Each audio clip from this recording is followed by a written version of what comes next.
Video की शुरुआत में ही आप लोगों को बता रही हूँ, अगर आप चाहते हैं कि 12 रबीउल अव्वल या फिर इस रबीउल अव्वल के महीने में आपकी दुआ कबूल हो जाए, तो 11 रबीउल अव्वल की तहज्जुद में आप लोग इस वजीफ़े को, इस तरीके को ज़रूर फॉलो कीजिएगा। इंशाल्लाह रिज़ल्ट आपको ज़रूर मिलेंगे। बहुत पावरफुल है, बहुत प्यारे अल्लाह के नाम और बहुत प्यारा वजीफ़ा है, बहुत प्यारी दुआ है। अगर आप पढ़ते हैं तो इंशाल्लाह आपकी दुआ ज़रूर कबूल होगी। क्या 12 रबीउल अव्वल का रोज़ा फ़र्ज़ है या फिर सुन्नत से साबित है या फिर ये नफ़िल रोज़ा है? क्या इस रोज़े को रखना चाहिए या नहीं रखना चाहिए? हमें इस महीने में क्या पढ़ना चाहिए? और ख़ास कर 12 रबीउल अव्वल के दिन की ख़ास इबादत हमारे साथ ज़रूर शेयर करें।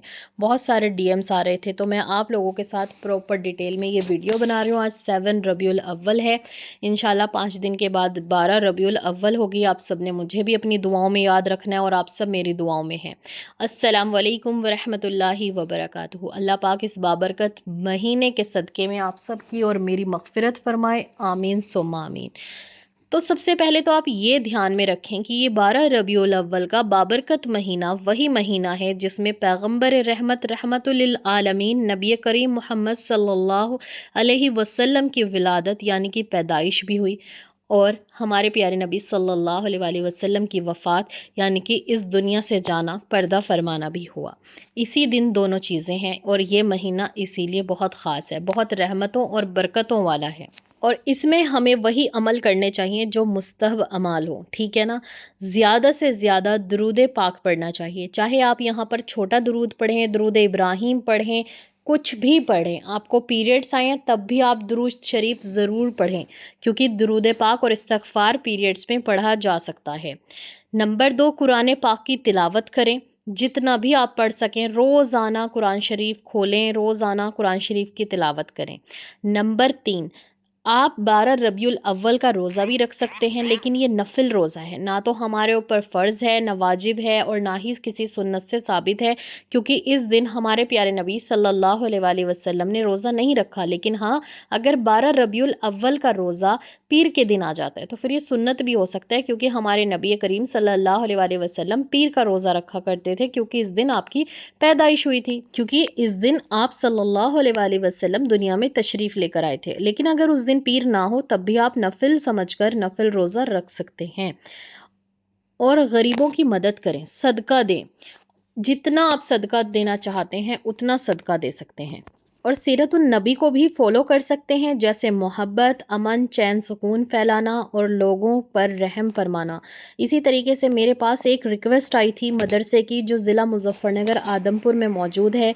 यहाँ पर माशाल्लाह से पहले भी मैंने आप लोगों के साथ एक बार वीडियो शेयर की थी। अभी गर्ल्स टीचर का भी इंतज़ाम हो चुका है, और जो लड़कियाँ अपनी एज से बड़ी हो चुकी हैं लेकिन उन्होंने कुरान पाक नहीं पढ़ा, वो भी इस मदरसे में अबाए के अंदर, पूरे पर्दे के अंदर, और उनको गर्ल टीचर ही पढ़ाती हैं। लेकिन अभी यहाँ पर सिर्फ एक ही गर्ल्स टीचर है और बाकी टीचर्स भी लानी है और रूम्स भी बनवानी हैं। अगर आप चाहें तो इस बार कोड पे आप इनकी हेल्प कर सकते हैं, जितना चाहे उतना सदका कर सकते हैं। मदरसे में सदका लग सकता है लेकिन मस्जिद में नहीं लग सकता, ये मस्जिद का काम भी शुरू करवा रहे हैं। और अगर कोई मस्जिद के लिए इम्तियाद करेगा तो प्लीज़ वो स्क्रीनशॉट मुझे इंस्टाग्राम पर सेंड कर देना, क्योंकि मस्जिद में सदका काउंट नहीं होता।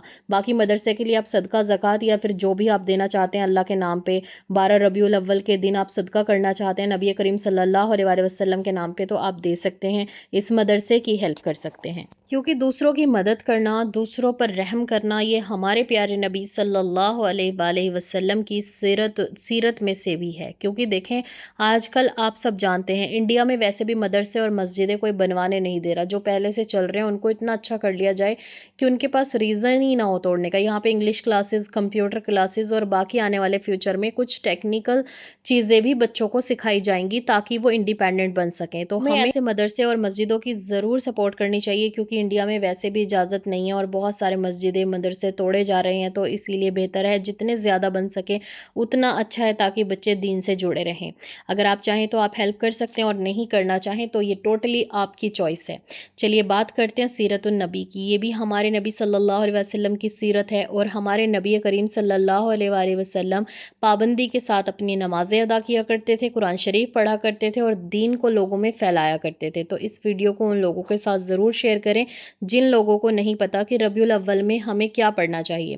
اور باقی لوگ جو بھی آپ کو وظیفے بتاتے ہیں یا نفل بتاتے ہیں تو دیکھیں اگر وہ قرآن سے ثابت ہیں یا پھر قرآن شریف میں وہ چیزیں ہیں موجود ہیں، وہ دعائیں موجود ہیں جو شیئر کر رہے ہیں، تو آپ بالکل پڑھ سکتے ہیں، نفل سمجھ کر پڑھ لیں، ٹھیک ہے۔ کوئی بھی قرآن شریف اور حدیث سے ثابت وظیفے نہیں ہوتے، بہت کم، بہت ریئر ہوتے ہیں، اور ان کی حدیث نمبر لکھی ہوتی ہے کہ وہ کس نے کہا ہے، کیسے کہا ہے، جو آپ کے ساتھ شیئر کیے جاتے ہیں۔ تو میں آپ کو اپنا وظیفہ شیئر کرتی ہوں، وظیفہ کہہ لیں آپ اس کو یا طریقہ کہہ لیں، ٹھیک ہے، کہ جو میں خود کروں گی انشاءاللہ۔ تو دیکھیں اگر آپ 11 تاریخ کو مطلب آپ کو پیریڈز نہیں آئے تو آپ تہجد ضرور پڑھیے گا، تہجد پڑھیں، اور صلاۃ الحاجت کی 4 نفل تو لازمی پڑھ لیجیے گا۔ اگر آپ کو پیریڈز آئے ہیں تو آپ نماز اور نفل چھوڑ دینا، باقی جو تسبیح میں بتا رہی ہوں، ٹھیک ہے، یہاں پہ میں لکھ نہیں رہی ہوں لیکن بتا رہی ہوں، بار بار ریپیٹ کروں گی، آپ لوگ اچھے سے لکھ لینا ان سب چیزوں کو، اور یہ 100% ورکنگ اور پاورفل ہے، آپ اس کو آزما کر دیکھ لیں۔ میں نے انسٹنٹ وظیفے میں بھی یہ چیزیں شیئر کی ہیں اور بہت سارے لوگوں کو اس کا رزلٹ بھی ملا ہے۔ جب آپ تہجد کی نماز سے فارغ ہو جائیں تو آپ نے 100 ٹائمز پڑھنا ہے ایاک نعبد و ایاک نستعین، کہ اے اللہ ہم تیری عبادت کرتے ہیں اور تجھ سے مدد مانگتے ہیں۔ اے اللہ میرا یہ کام ہے، میری یہ دعا ہے جو سٹک ہو گئی ہے، قبول نہیں ہو رہی، شاید میرے گناہ قبول نہیں ہونے دے رہے، پتہ نہیں اللہ پاک کیوں اس میں اتنا وقت لگ رہا ہے، اے اللہ تو جلد سے جلد کن فرما دے۔ ایاک نعبد و ایاک نستعین 100 ٹائمز، 100 ٹائمز آپ نے پڑھنا ہے یا ذل جلالی والاکرام، کہ یا اللہ جلال والا، عظمت والا، رحمتوں والا، اللہ پاک اپنے جلال سے میری دعاؤں کو قبول فرما، یا ذل جلالی والاکرام آپ نے 100 ٹائمز پڑھنا ہے۔ یا ارحم الراحمین، اللہ تعالیٰ کا خوبصورت نام، سب سے بڑی رحمت والا، یہ آپ نے 100 ٹائمز پڑھنا ہے۔ 100 ٹائمز آپ نے درود ابراہیم پڑھنی ہے، اور اگر چاہیں تو چھوٹے والا درود پاک بھی پڑھ سکتے ہیں۔ اب مین بات اور مین دعا، اگر آپ شادی کے لیے دعا مانگ رہے ہیں یا پھر آپ اولاد کے لیے مانگ رہے ہیں تو آپ یہ دونوں سیم دعائیں پڑھ سکتے ہیں۔ موسیٰ علیہ السلام کی دعا بھی پڑھ سکتے ہیں، ربی انی لما انزلت الی من خیر فقیر، اور آپ یہاں پر سورہ فرقان کی یہ چھوٹی سی دعا ربنا ہب لنا من ازواجنا وذریاتنا قرۃ اعین وجعلنا للمتقین اماما، یہ بھی پڑھ سکتے ہیں 100 ٹائمز، اور پھر آپ دعا کر سکتے ہیں۔ اگر آپ کا بزنس اور جاب نہیں ہے تو پھر آپ ربی انی لما انزلت الی من خیر فقیر صرف یہ والی دعا پڑھ لیں، کیونکہ موسیٰ علیہ السلام کو اس دعا سے اللہ پاک نے اولاد بھی، بیوی بھی، اور کاروبار بھی، گھر بھی، ہر چیز عطا کی تھی۔ اگر آپ اپنے نئے گھر کے لیے دعا کر رہے ہیں تب بھی آپ موسیٰ علیہ السلام کی دعا پڑھیں گے۔ اگر آپ اپنے لیے کچھ بھی مانگ رہے ہیں نا تو موسیٰ علیہ السلام کی دعا پڑھ کر دعا کریں۔ وہ دعا ہے جب موسیٰ علیہ السلام کے پاس کچھ بھی نہیں تھا اور موسیٰ علیہ السلام نے اس دعا کو پڑھ کر اللہ تعالیٰ سے دعا کی تھی۔ اس کا مطلب ہے کہ اللہ جو بھی تو خیر میری طرف بھیجے میں اس کا محتاج ہوں، اور اللہ تعالیٰ کو یہ اتنی پسند آئی تھی کہ اللہ پاک نے اسے قرآن کا حصہ بنا دیا، اور جو یہ دعا مانگ کر اللہ سے کچھ بھی مانگتا ہے تو اللہ تعالیٰ اس کو عطا کرتے ہیں۔ آپ اولاد مانگیں، بزنس مانگیں، گھر مانگیں، بیوی مانگیں، شوہر مانگیں، کچھ بھی مانگیں، یہ دعا ضرور پڑھ لیجئے گا 100 ٹائمز، ربی انی لما انزلت الی من خیر فقیر، اور لاسٹ میں آپ نے صرف 3 ٹائمز درود ابراہیم پڑھنا ہے اور اللہ تعالیٰ سے ہاتھ اٹھا کر دعائیں کرنی ہیں کہ یا اللہ میں تو گناہ گار ہوں، تو رحمتوں والا ہے، تو عظمتوں والا ہے، تو الملک ہے، تو ہی خالق ہے، تو ہی رزاق ہے، تو ہی جبار ہے، تو ہی مجیب ہے۔